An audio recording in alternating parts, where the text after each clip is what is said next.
Mula sa kanilang Instagram ay ibinahagi nga ng SB19 ang ilan sa mga masasayang photos doon kung saan ay nandoon ang mga 18 US para suportahan ang SB19.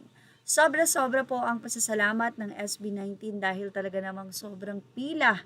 Makikita niyo po dito sa nasabing photo na ibinahagi ng SB19 sa kanilang Instagram at pati na rin ang pakikipagbanding sa mga ito. Thank you to everyone who dropped by and celebrated with us at the SB19 exclusive LA pop-up. Seeing the community come together in Los Angeles made this milestone even more meaningful. This is only the beginning and we're excited to bring more unforgettable experiences to 18 around the world.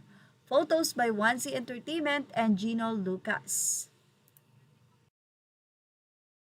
Ang update naman mula pa rin sa kanilang Instagram, ibinahagi ng SB19 Pepsi ang nasabi nga pong bagong Pepsi.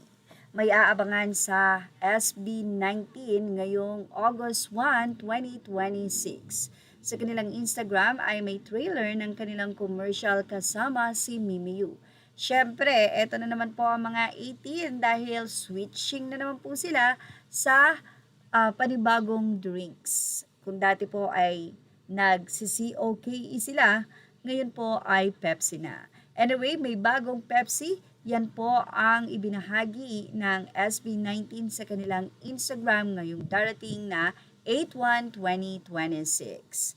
Well, ano kaya itong flavor na ito? Siyempre, marami na pong nag-aabang na 18. At sabi nga natin, laman ng social media, ang SB19, well, palagi naman dahil sa kanilang mga achievement, ngayon ibinahagi din ng Daily Tribune ang nasabi nga pong announcement ng DOT, ang paglalahad ng SB19 ay ang bagong DOT Tourism Ambassadors. Mula sa Daily Tribune, sinabi nilang Just In SB19 is now officially a tourism ambassador for the Philippines. The Department of Tourism or DOT has named the P-POP Powerhouse its newest tourism ambassador, recognizing the group from promoting Filipino culture on the global stage.